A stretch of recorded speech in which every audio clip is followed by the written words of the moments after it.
Hello மக்களே, இன்றைக்கி பார்த்தீங்கன்னாக்கா அந்த கிராம உதவியாளர் பணியிடங்களுக்கான நோட்டிஃபிகேஷன் ஒவ்வொரு டிஸ்ட்ரிக்டாக ரிலீஸ் பண்ண ஆரம்பிச்சிட்டாங்க. இப்போ நீங்கள் ஸ்க்ரீனில் கூட அதோட நோட்டிஃபிகேஷன் தான் பார்த்துக்கிட்டு இருக்கீங்க.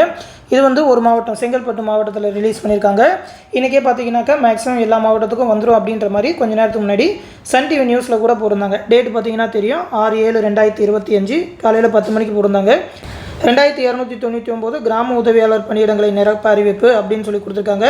மாவட்ட வாரியான அறிவிப்பானை வெளியீடு. புதிய திருத்தப்பட்ட வழிகாட்டு நெறிமுறைகளின்படி 2299 கிராம உதவியாளர் காலி பணியிடங்களை நிரப்ப நடவடிக்கை. செப்டம்பர் மாத இறுதிக்குள் எழுத்து தேர்வு மற்றும் நேர்காணலை நடத்தி முடிக்க திட்டம் அப்படின்னு சொல்லி காலையில் 10:10க்கு தான் நியூஸில் சொல்லியிருந்தாங்க, சன் நியூஸில். இன்றைக்கி செய்தி பேப்பரில் ஒரு வட்டத்துக்கான நோட்டிஃபிகேஷனும் கிடச்சிருக்கு. அந்த மாவட்டத்தில் எல்லா வட்டத்திலுமே இன்றைக்கி ரிலீஸ் பண்ணியிருப்பாங்க. அதே மாதிரி மற்ற மாவட்டங்களுக்கும் வந்திருக்கும். இந்த நோட்டிஃபிகேஷனில் என்ன டீட்டெயில் போட்டிருக்காங்கன்னு சொல்லி பார்த்துருவோம். வருவாய் மற்றும் பேரிடர் மேலாண்மை துறை செங்கல்பட்டு மாவட்டம். விண்ணப்பம் பெறப்படும் நாள் பார்த்தீங்கன்னா 7/7/2025 நாளிலிருந்து ஆரம்பிப்பாங்க. விண்ணப்பம் சமர்ப்பிப்பதற்கான கடைசி நாள் 5/8/2025. எழுதத்திறன் திறனறிவு தேர்வு நடைபெறும் நாள் வந்து 5/9ன்னு சொல்லியிருக்காங்க. பட் மாறுதலுக்கு உட்பட்டு தான் சொல்லியிருக்காங்க. நோட்டிஃபிகேஷன் முடிஞ்சதுக்கப்புறம் டேட் அவங்களே சொல்லுவாங்க. நேர்முக தேர்வு வந்து 20/9/2025 முதல் 26/9/2025 வரை நடக்கும்னு சொல்லியிருக்காங்க. பதவியின் பெயர் கிராம உதவியாளர். சம்பள விகிதம் பார்த்தீங்கன்னாக்கா லெவல் 6 சேலரி 11,100லேருந்து 35,100 வரைக்கும் இருக்குன்னு சொல்லியிருக்காங்க. இது வந்து திருக்கழுங்குன்ற வட்டத்துக்கு தான் ரிலீஸ் பண்ணியிருக்காங்க. திருக்கழுங்குன்றதுக்கு பார்த்தீங்கன்னா ஒரு வேகன்சி தான் சொல்லியிருக்காங்க. ஆனால் மொத்தமாக செங்கல்பட்டில் பார்த்தீங்கன்னாக்கா 41 வேகன்சி கொடுத்துருந்தாங்க.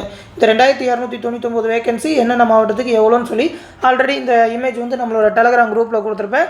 அந்த டெலகிராம் குரூப் லிங்க் இந்த வீடியோக்கில் டிஸ்கிரிப்ஷனில் இருக்கும், அதில் போய் பார்த்துக்கோங்க. 38 மாவட்டத்திலுமே என்னென்ன வேகன்சி அப்படின்னு சொல்லி கொடுத்துருக்காங்க. அதை தான் இப்போ ரிலீஸ் செய்ய போகிறாங்க. இதற்கான கல்வி தகுதி பார்த்தீங்கன்னாக்கா இடைநிலை பள்ளி இறுதி வகுப்பு சான்றிதழ் தேர்வில் தமிழ் ஒரு பாடமாக கொண்டு தேர்வு எழுதப்பட்டிருக்க வேண்டும் சொல்லியிருக்காங்க. அதாவது 10th எக்ஸாம் எழுதியிருந்திருக்கணும். ஆனால் நீங்கள் தோல்வி அடைஞ்சிருந்தாலும் ஓகே, ஆனால் தமிழை ஒரு பாடமாக எடுத்து படிச்சிருக்கணும்னு சொல்லியிருக்காங்க. இதுக்கு முன்னாடி வந்த நோட்டிஃபிகேஷனில் பார்த்தீங்கன்னா 5வது தான் சொல்லியிருந்தாங்க 2022லாம். இப்போ வந்து 10வது வரைக்கும் நீங்கள் எக்ஸாம் எழுதியிருக்கணும், ஃபெயிலாக இருந்தாலும் ஓகே அப்படின்ற மாதிரி சொல்லியிருக்காங்க.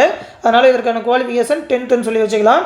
இதர தகுதிகள் பார்த்தீங்கன்னா விண்ணப்பதாரர் அந்த வட்டத்தை சேர்ந்தவராக இருக்க வேண்டும், தமிழில் பிழையின்றி எழுத படிக்க தெரிந்திருக்க வேண்டும், விண்ணப்பதாரர்கள் திருக்கழுங்குன்றம் வட்டத்தை சேர்ந்தவர்களாகவும் அதே வட்டத்தில் நிரந்தரமாக வசித்து வருபவர்களாகவும் இருக்க வேண்டும் அப்படின்னு சொல்லியிருக்காங்க.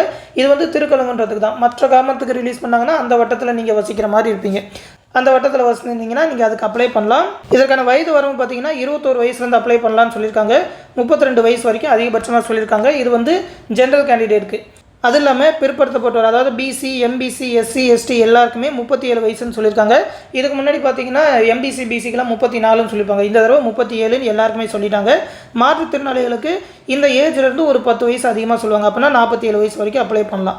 முன்னாள் இராணுவத்தினர்னா 48 வயசு வரைக்கும். இதுவே நீங்கள் கவர்மெண்ட் சர்வெண்ட்டாக இருந்திருக்கீங்கன்னாக்கா 53 வயசு வரைக்கும் அப்ளை பண்ணலான்னு சொல்லியிருக்காங்க. விண்ணப்பிக்கும் முறை பார்த்தீங்கன்னாக்கா இதுக்கு வந்து செங்கல்பட்டு.nic.in நோட்டீஸ் கேட்டகரியில் அந்த ரெக்கமெண்ட் பேஜில் அப்ளிகேஷன் ரிலீஸ் பண்ணுவாங்க அப்படின்ற மாதிரி சொல்லியிருக்காங்க. இது வந்து தபால் மூலமாக விண்ணப்பிக்கணும் அப்படின்ற மாதிரி சொல்லியிருக்காங்க. அந்த படிவத்தை பூர்த்தி செஞ்சு தபால் மூலமாக. இதுக்கு முன்னாடி ஆன்லைனில் கூட போன தடவை வச்சுருந்தாங்க. இந்த தடவை பார்த்தீங்கன்னாக்கா போஸ்டல் மூலமாக அனுப்பணும் அப்படின்னு சொல்லியிருக்காங்க. அப்படி பார்த்தீங்கன்னா ஒரு வட்டத்துக்கு இப்போ ரிலீஸ் பண்ணியிருக்காங்கன்றனால இன்றைக்கி இல்லை நான் நாளைக்கு கண்டிப்பாக எல்லா மாவட்டத்துக்கும் ரிலீஸ் பண்ணுவாங்க. நியூஸ்லுமே தெரிவிச்சிட்டாங்க. இன்னும் அந்த செங்கல்பட்டு வெப்சைட்டில் அப்டேட் பண்ணல. அப்டேட் பண்ண உடனே எப்படி அந்த ஃபார்ம் ஃபில் பண்ணுறது, எப்படி அப்ளை பண்ணுறதுன்னு சொல்லி நம்ம சேனலில் தொடர்ந்து தெரிவிப்போம். அது மட்டும் இல்லாமல் இதற்கான தேர்வு முறையெல்லாம் எப்படி இருக்குன்னு சொல்லி தொடர்ந்து நம்ம சேனலில் இந்த இன்ஸ்ட்ரக்ஷன் எல்லாமே கொடுப்போம். அந்த அப்டேட் எல்லாத்தையுமே வந்த உடனே தெரிஞ்சுக்க மறக்காமல் நம்ம சேனலை சப்ஸ்கிரைப் பண்ணி நம்ம சேனலோடு இணைஞ்சிருங்க. மேலும் பார்த்தீங்கன்னா நம்ம சேனலில் டிஎன்பிஎஸ்சி எஸ்எஸ்சி அது மட்டும் இல்லாமல் ரயில்வே எக்ஸாமுக்குலாம் பயனுள்ளதாக இருக்கிற மாதிரியான லாஸ்ட் 1 இயர்க்கான கரண்ட் அஃபேர் பிடிஎஃப் ப்ரொவைட் பண்ணிகிட்டு இருக்கோம். மொத்தம் பார்த்தீங்கன்னாக்கா 666 பேஜஸ் கொண்ட லாஸ்ட் 1 இயர்க்கான கரண்ட் அஃபேர் எல்லா எக்ஸாமுக்குமே ரொம்ப யூஸ்ஃபுல்லாக இருக்கும். அந்த பிடிஎஃப் வேணுன்றவங்க நம்மளோட அட்மின் வாட்ஸ்அப் நம்பர் 8903302290 நம்பருக்கு கரண்ட் அஃபேர் பிடிஎஃப் வேணும்னு சொல்லி மெசேஜ் பண்ணிங்கன்னா அவங்க பிடிஎஃபாக சென்ட் பண்ணிடுவாங்க. அதுக்கான ப்ரைஸ் பார்த்தீங்கன்னா 150 ரூபா தான். இந்த 150 ரூபாயை நீங்கள் கூகுள் பே மூலமாக இந்த 9487808620 நம்பருக்கு அனுப்பிட்டு அதை ஒரு ஸ்க்ரீன்ஷாட் எடுத்து இந்த நம்பருக்கே சென்ட் பண்ணால் போதும். பிடிஎஃபாகவே உங்களுக்கு சென்ட் பண்ணிடுவாங்க. நீங்கள் அதை பிரிண்ட் எடுத்தோ அப்படி இல்லைனாக்கா சாஃப்ட் காப்பியாக மொபைல்லையோ லேப்டாப்லையோ கூட வச்சு படிச்சுக்கலாம். ரொம்பவே யூஸ்ஃபுல்லாக இருக்கிற மாதிரியான இம்பார்ட்டன்ட் கரண்ட் அஃபேராக எடுத்திருக்கோம். இந்த கரண்ட் அஃபேர் பற்றின வீடியோவை ஆல்ரெடி அப்லோட் பண்ணியிருக்கோம். அந்த வீடியோ லிங்க்குமே இந்த வீடியோக்கில் டிஸ்கிரிப்ஷனில் கொடுத்துருக்கேன். அந்த பிடிஎஃப் எப்படி இருக்குன்னு தெரியும்னாக்கா அந்த வீடியோவில் பார்த்து தெரிஞ்சுக்கோங்க. அதில் ஏதாவது டவுட் இருந்தாலும் இந்த வாட்ஸ்அப் நம்பர் அட்மின் வாட்ஸ்அப் நம்பருக்கே மெசேஜ் பண்ணி கேட்டு தெரிஞ்சுக்கோங்க. அடுத்து இன்னொரு முக்கியமான இன்ஃபர்மேஷனோட சந்திக்கிறேன். நன்றி.